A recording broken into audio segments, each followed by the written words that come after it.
Welcome to the Raising Our Vibration podcast, where we explore higher consciousness through spiritual practice. And today, Stephen and I are very happy to welcome Andrew Daniel to the podcast. And I'll give a brief intro to Andrew. He is an author of a book called Awaken to Your True Self, Why You're Still Stuck and How to Break Through. He's an advisor to the Alan Watts organization. The work you do really resonates with the work that Stephen and I do. So we really found an affinity with all the things we were reading from your book and also from the work you do with Cinesomatics. Great. This will be fun then. So if we could just start with you telling a little story about you in terms of your life and what experiences in your life, maybe even from your younger years or from wherever you'd like to start, that led you to the work that you do now. So, yeah, great question. Big answer. But I'll try to narrow it down.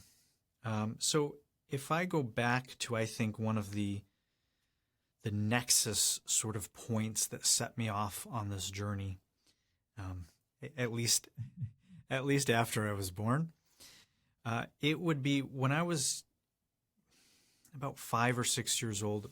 I had warts on my fingers, and at that time, I didn't know any better. This was just how I was. As I started school, I moved to a new state, and I started school, and the kids there started essentially bullying me, essentially making fun of me. And I didn't realize it at the time, but I let myself be a victim to that. I took it personal.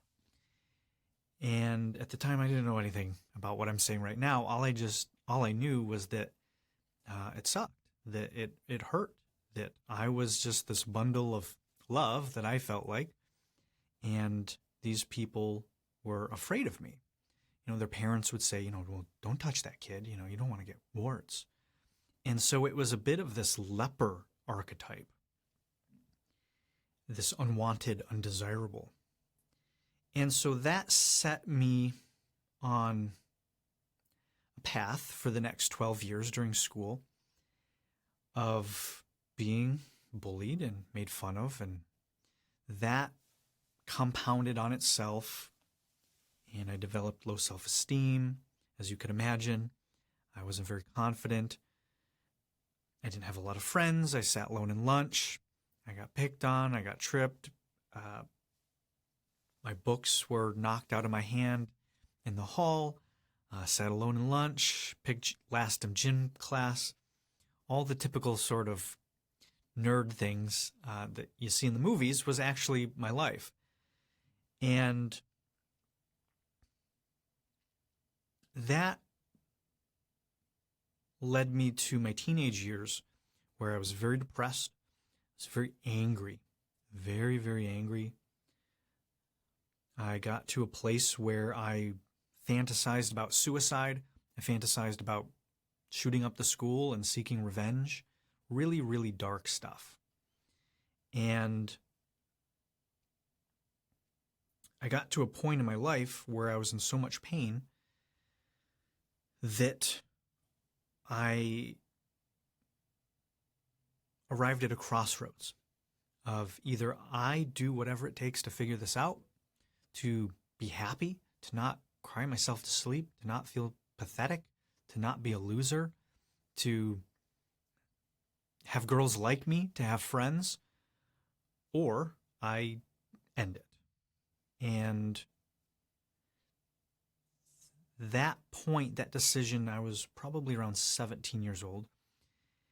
I fantasized a lot about the revenge fantasies, the killing myself fantasies, but the truth was I was a chicken. It did not seem fun. It sounded very painful, and there's no way out. It didn't didn't feel like it resolved anything. And so I said, all right, well, then I guess I got to figure this out. I guess I got to do whatever it takes to live a life that wasn't like this. So that was sort of my wounded healer origin story. And perhaps maybe there's a few moments that origin story turned into I was a villain for maybe a few months. But ultimately that set me on the path of healing. And I didn't go into it thinking about healing. I went into it thinking about, well, I literally got on Google. This is like 2004.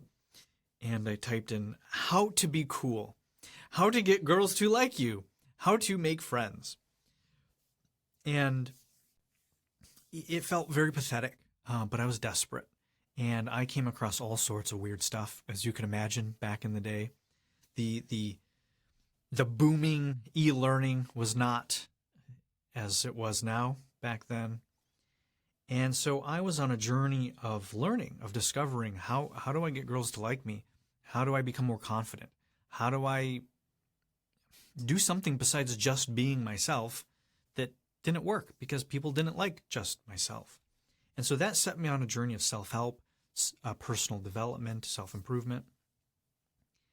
And I got into all sorts of stuff, neuro-linguistic programming, hypnotherapy, Reiki, EFT, tapping, plant medicines, meditation, Buddhism, Eastern philosophy, Western mysticism, regular therapy, psychology, evolutionary biology, health, holistic healing, detoxing, cleansings, diets, supplements, all of this stuff. And so that was about a 10-year journey. And during that time, I learned a lot. I healed a lot. I even was published. I was published by a major company teaching holistic sexuality. However, soon after that huge success, I was homeless. I had no more money. Before then, I had a software company.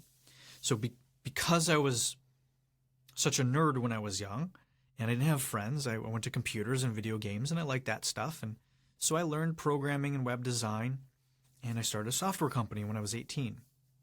And so that was kind of running parallel to my healing journey. They were still separate, but I had a software company, and so I also had to learn about entrepreneurship. And it's like, oh, well, this self-help, personal development ties in perfectly with learning entrepreneurship and starting a business. Then as that went, I had certain spiritual experiences. I had certain spiritual awakening experiences that told me, oh, there's a lot more here than I've been told, and a lot more to reality than there seems. And so that was feeding into also my healing work. As I did the healing work, there was stuff I couldn't explain with normal psychology. There was stuff that was beyond this lifetime that I've experienced.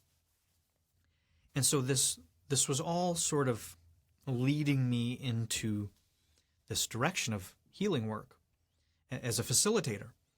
So I spent most of my time healing myself, doing the work myself, and then my passion and the transformation and the calling and the breakthroughs led me to want to teach and facilitate that kind of work.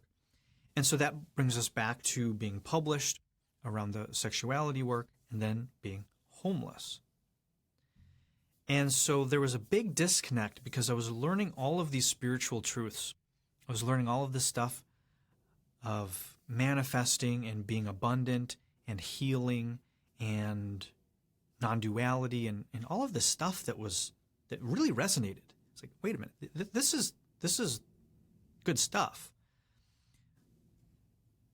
It should lead me to happiness. This should lead me to success. Like, understand, I've done the money work. I've done the issues around healing my money wounds and traumas. I've changed my limiting beliefs around money and relationships and life. Why are things still not working? Why am I homeless after I was just published? I made it.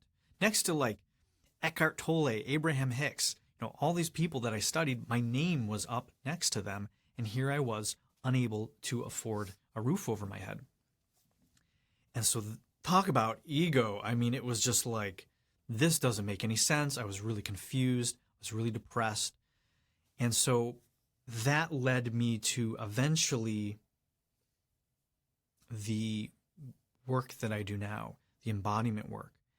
And that was a whole second or third or fourth phase of my journey, of my healing work, in doing real shadow work, in accessing real altered states, in facing all of the things that I spent the prior 8 years trying to tap away, trying to clear away, trying to fix away.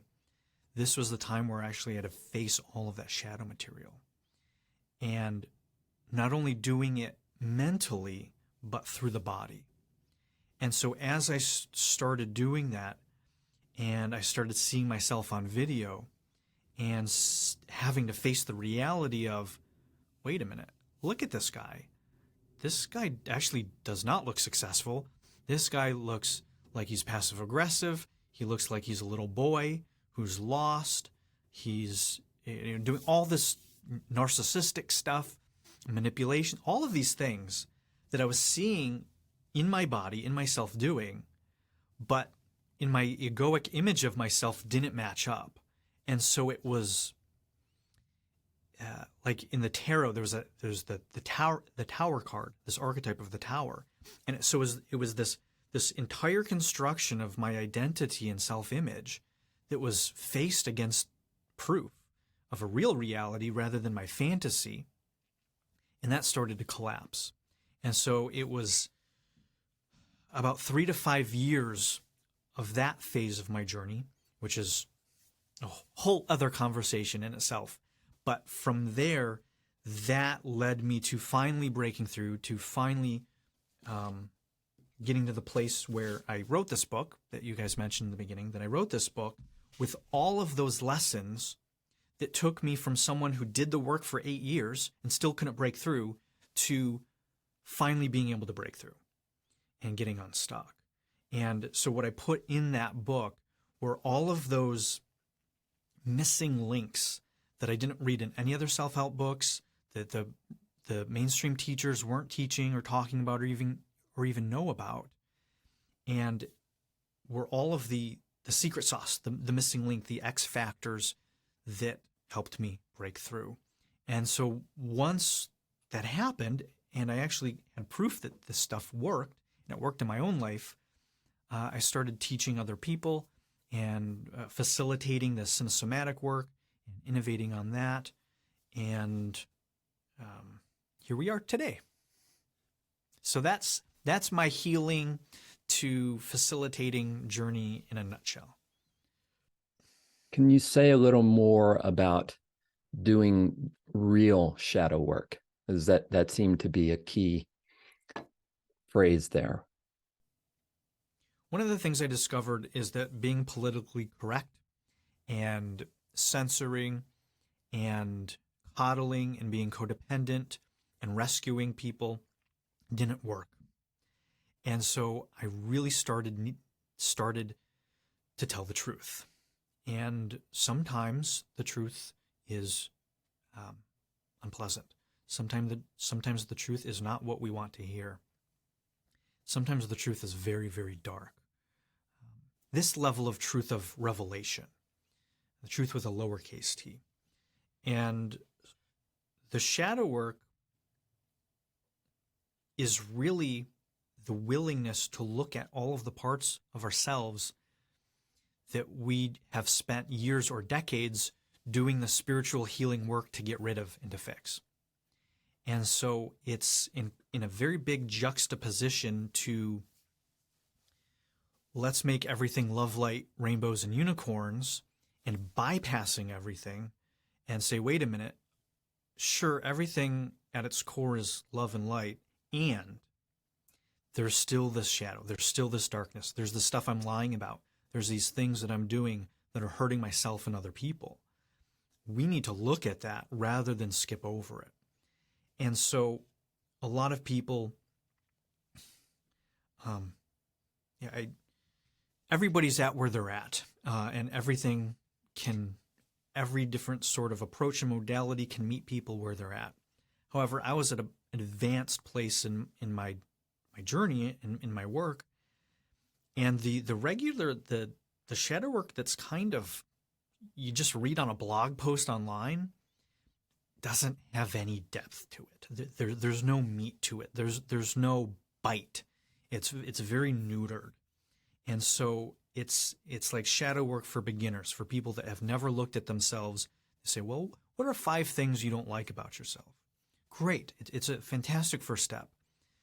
This depth of shadow work I'm talking about is literally seeing yourself on video and confronting the parts of you that are narcissistic, that abuse people, that abuse yourself, that manipulate, that are passive aggressive, that are harming people, that could lead to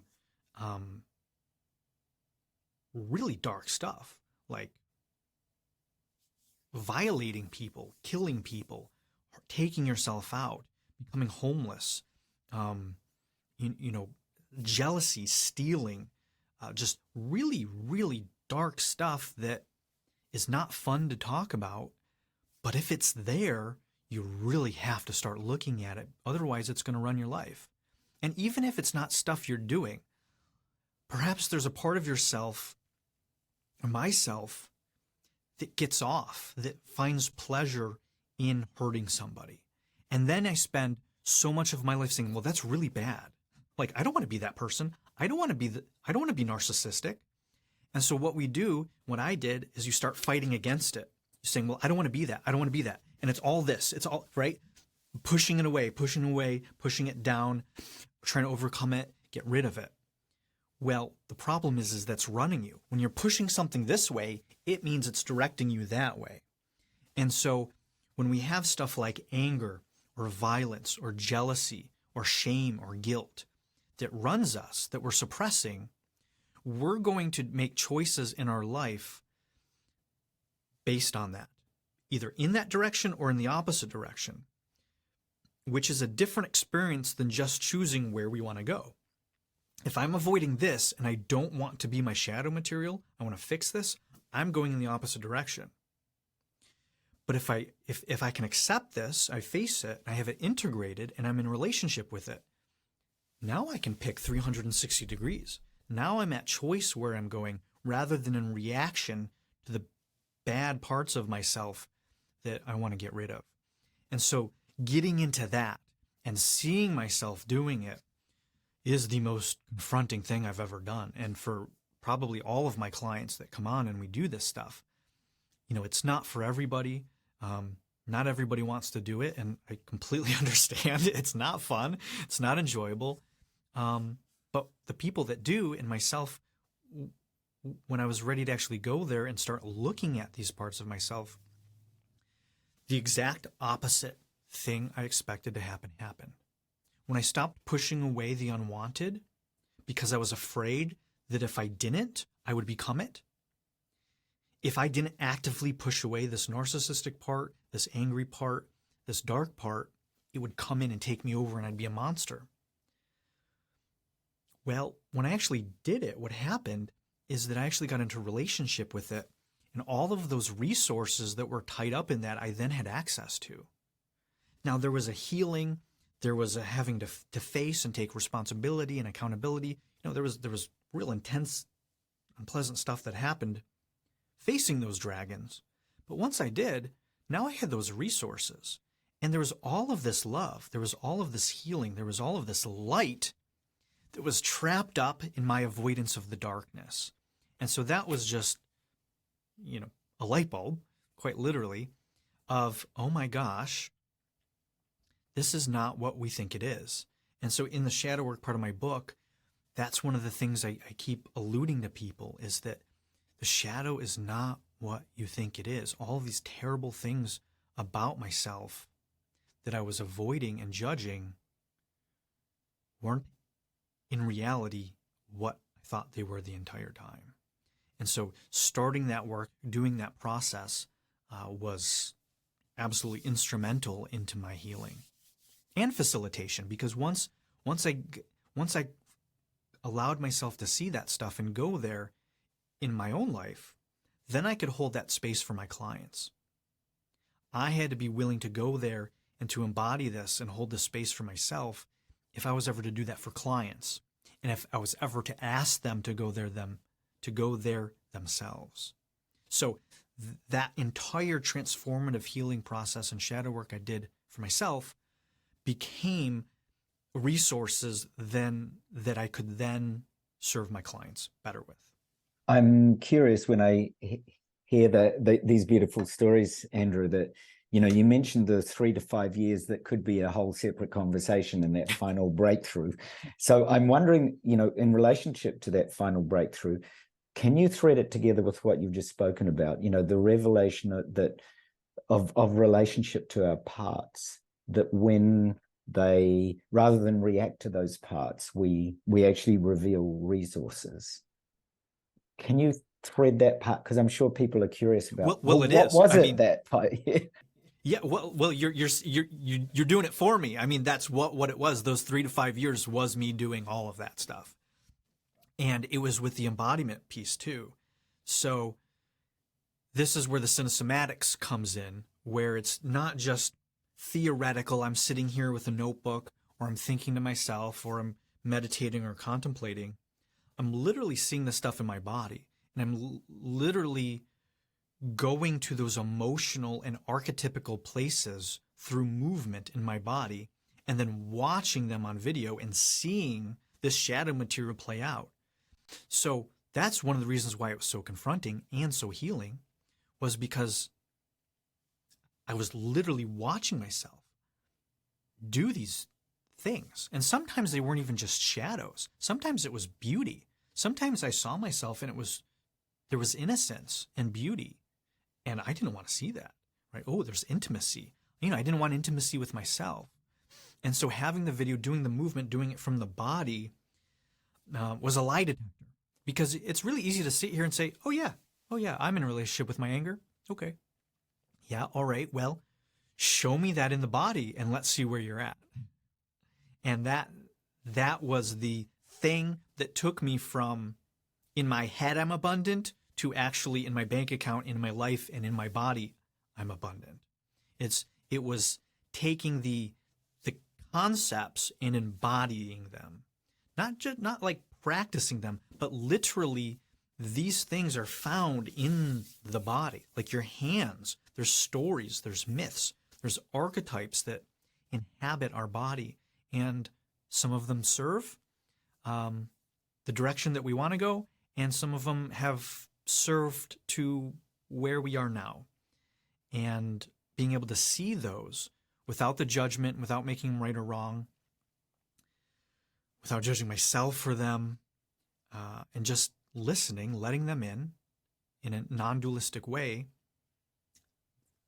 that was the fertile soil that created the soil for all of the other things to transpire from. Can you talk a little more about some of those specific archetypes and how you came to recognize them? Yeah, so the way that I talk about archetypes in my work is a little bit more generalized than, let's say, warrior, magician, sage, lover, those sort of mainstream, I guess, specific archetypes. The archetypes that I work with, it's more of a...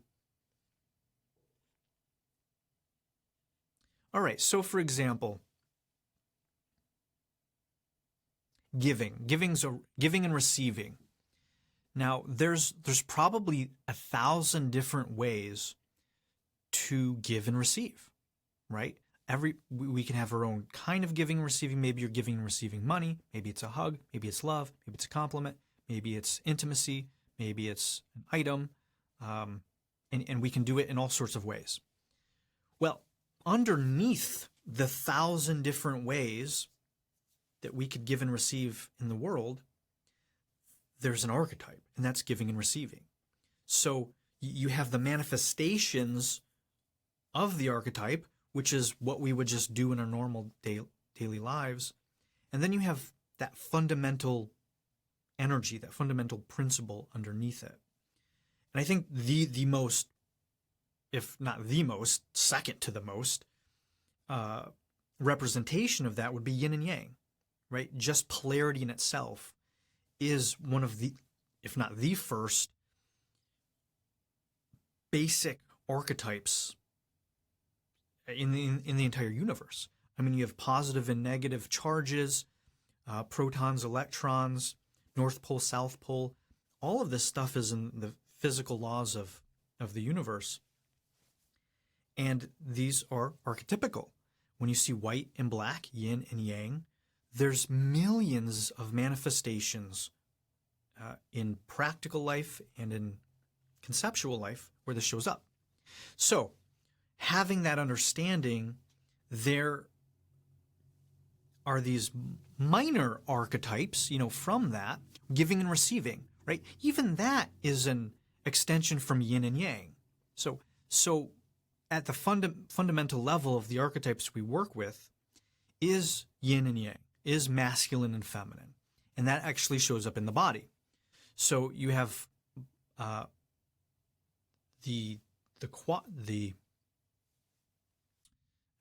quadrants, because they're six technically, but the halves of the body. So the right side is going to be your masculine, your yang. The left is the yin, the feminine.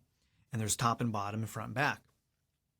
So these are some of the primary archetypes that we work with in the body and in just the regular healing work. So for example, back to giving and receiving. Well, I said, for example, there's 1,000 different ways to give and receive. Well, some of those ways are going to work better than some, and then some are going to work less than others. What we do with the Cinesomatics and what I did in my own journey was, how do I discover my own representation of this archetype in my life and find out if it's functional or not functional? And so that's where the embodiment piece comes in. That's where we do the cinesomatic work. So with the archetypes, they're integrated somatically. So we look at these somatic archetypes that are found in the body. And by looking at these, rather than just talking about them in the head, you actually get to see where in relationship you are with them. So for example, some people will show giving in a way that looks nothing like giving. And so that person, if you ask them, what's your relationship with giving in your life?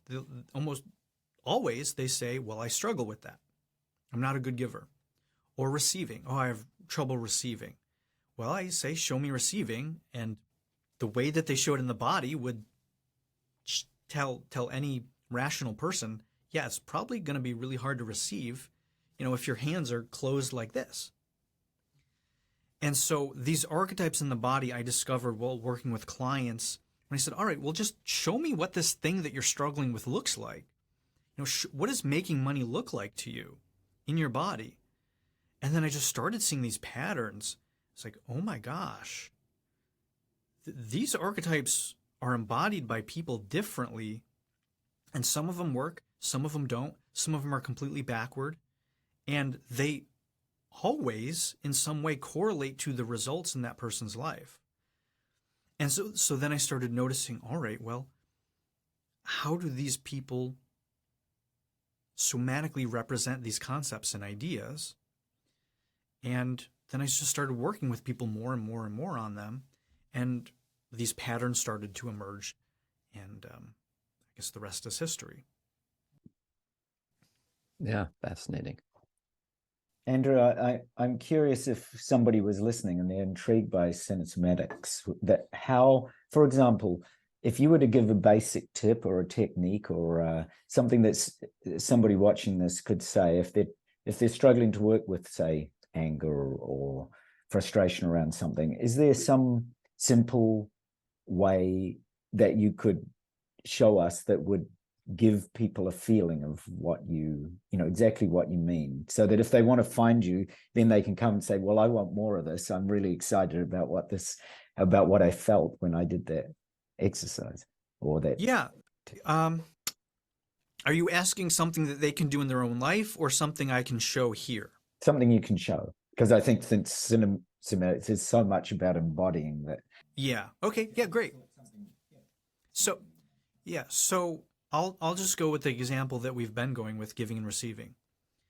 So there's no right way or wrong way to do it. My way of giving and receiving isn't the most ideal, perfect way. There are ways that work and ways that don't work.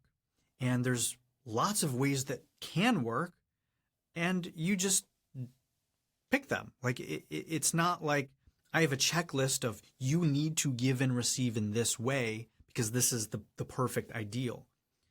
I feel that takes away the power from the client, because they can find it themselves. We have this knowing, there's this intuitive inside. So I guide my clients to their own discovery of something more and more functional. So let's work with this example of giving and receiving. Archetypically, I would represent giving like this, right? I could represent it like this. I could represent it like this. I could represent it like this, right? So those are like 4 different ways that I could show the idea of giving. Well, receiving to me feels like its counterpart. So receiving, I could say, oh, great, thanks. Oh, okay, great, thank you. Right? So those are 2 examples of what receiving might look like. That's really the basic. I mean, that's pretty much it. Now, it's what we do with that all the magic starts happening. So those were fairly clean. Like I said, maybe I'm not the world's 100% most perfect, but those are functional enough that there's not weird stuff going on. Now, let me put in some weird stuff and see if you can notice the difference.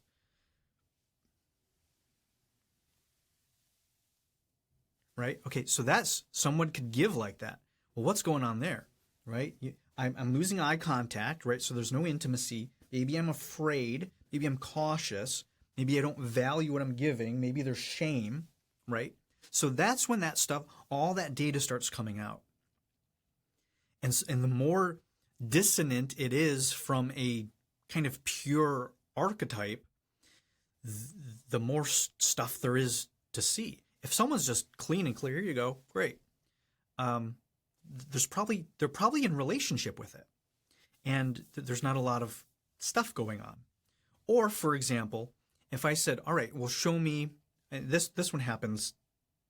This happened in the beginning when I was not charging or charging very little, and I attracted a certain kind of client.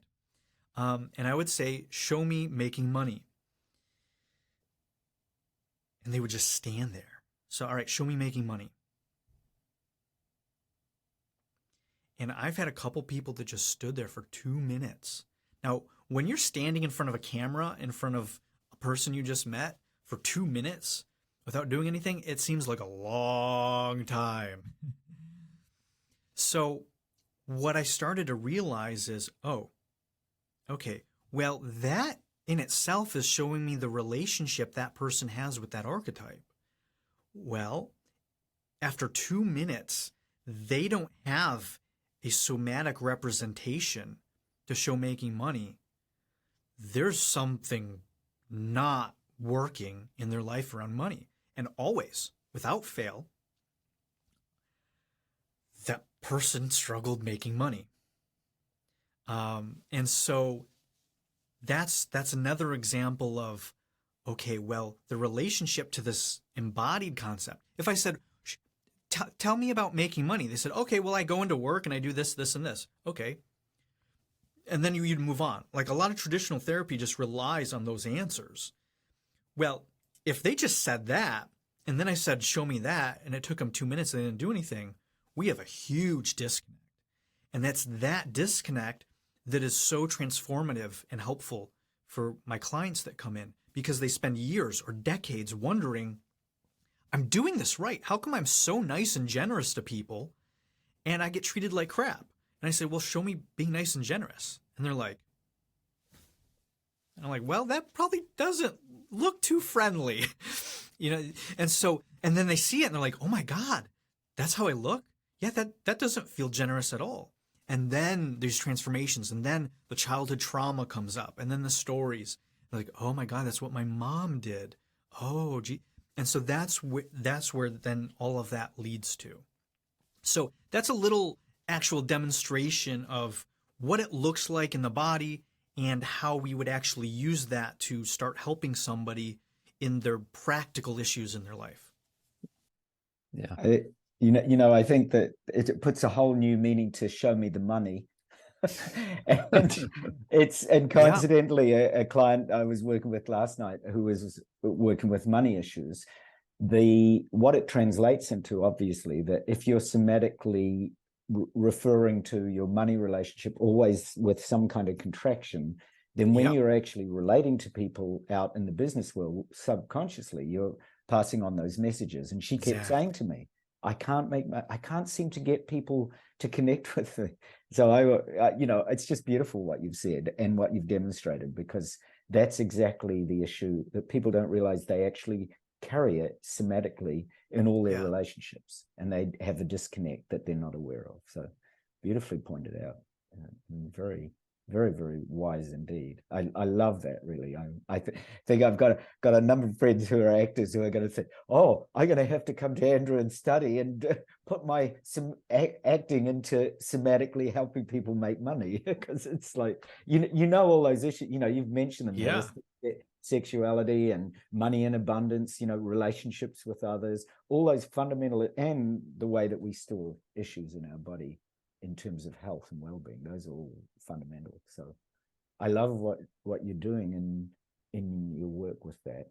And I'm curious, if people want to connect with you, how do they find, because now that you've done that exercise, I'm sure we've got lots of our viewers and listeners who want to say, where do I get hold of Andrew? How do I find him? Where do I go? And perhaps even share any projects that you've got coming up, or new courses or books that you're writing. Any of that would be wonderful. Thank you for asking. I think that the first step is really to get this book. This book lays the foundation of everything that we would be doing working together. And it's also just on its own, really, really helpful. It's helped a lot of people. And there's if you're interested in this more cinesomatic aspect, there is a chapter near the end of the book that actually brings the entire book into a cinesomatic based exercise. And so there's actually a cinesomatic entire exercise. It's almost the whole, it's about half of that chapter. And you can do it yourself. So it's not quite the exact same thing that we would do as facilitating, but I've adopted it and adapted it for you to do it on your own. So you could use a mirror, or you could use it yourself, or use a video, and there's question sets and there's exercises to do of Cinesomatic in the book. So it's a great first step. You really got to understand a lot of these concepts of victimhood, narcissism, feeling, embodiment, stories, myths, archetypes, avoidance, really before you start this work. So it is very advanced work. It can be extremely confronting for people. Even I've had people come on and say, they're 70 years old and said, I've been studying this for 50 years. I've seen and done everything.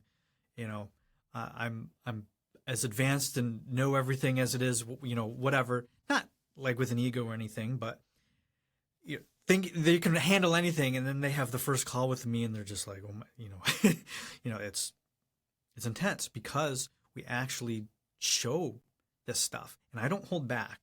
I tell the truth. I'm just a reflection. I just reflect back what's really happening. And if there's stuff happening, I'm going to tell you, and it might not be what you want to hear, but it's always the truth of what's happening in order to help you, in order to serve you. So the book's a great first start. If you don't like the book, then chances are you're probably not going to like working with me. which is fine. If you like the book and all that stuff resonates, then it's a great foundation to reach out. And so right now, my long-term practice is full. There is a wait list on that, but I do have embodiment assessments. So if you just go to my website, andrewdaniel.org, there's a way to schedule an embodiment assessment, and that's where we do the very experiential entryway to Cinesomatics. And so that's where you start doing some movement and record it, give you feedback, and you get to see the truth of what's really happening in your life.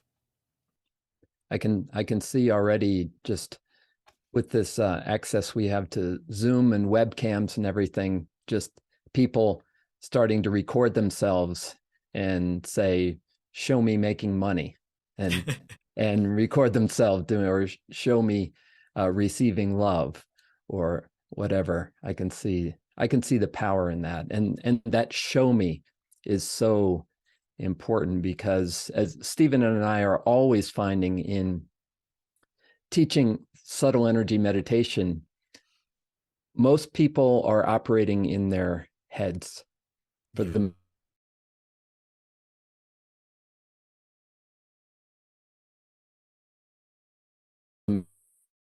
day, and to watching the body, that's just a whole different process. Well, and you said is bang on, right? These subtle energies. So this work, we also have somatic meditation. So it's, a lot of this stuff sounds like it's very in alignment with what you do. That awareness of these subtle energies is really how this work works, because I'm not in my head with a checklist saying, all right, well, this body language means this. Two people can do the exact same movement, but come from a very different energetic feeling place. And I'm going to give them two completely different answers. So when I do this work, when I'm facilitating and in my daily life, what I'm doing is I'm doing it from feeling. I'm doing it from the body, doing it from down here, not up in my head, trying to do some analysis thing. It's symbolically feeling, and then I have to translate it. I'm at the point now where it happens really, really fast, and I'm bang on with stuff. But in the beginning, it took time. It's like, well, what's this feeling? Like I would have to sit with it and sit with it and sit with it. And then, okay, here it is. And so I've done this with hundreds of people, and the patterns start emerging. And you're like, okay, yeah, this feeling represents this. This feeling is this. And then it's really fun when new stuff comes in. You're like, oh, I haven't felt this kind of archetype before. And it's just really fascinating getting people's stories. And it really starts making clear the problem with being in our head in our culture. It's a way, not everybody does it, but it's a way to escape. I was talking with a client earlier today, and he's really smart, great guy, really smart, and hides in his head so he doesn't have to feel, so he doesn't have to go out and face the world. It's much easier to read about how to go live life than it is actually to go out in life and live it and experience all of the things that happen in life. So, yeah, totally. Well, thank you, Andrew. This has been a wonderful conversation, and we just love the work that you do and see the power in it and really resonate with it. So thank you for your time here with us. We really appreciate it. And for those of you watching and listening, please visit andrewdaniel.org. And there you can, will they find out about the book there too? Yeah, the book there. There's also a link to cinesomatics.org. Yeah, it's all there. Wonderful. Well, thank you for your time today. Thank you all for watching and listening. And we look forward to seeing you next time on the Raising Our Vibration podcast. Thanks, Kevin. Thanks, Stephen.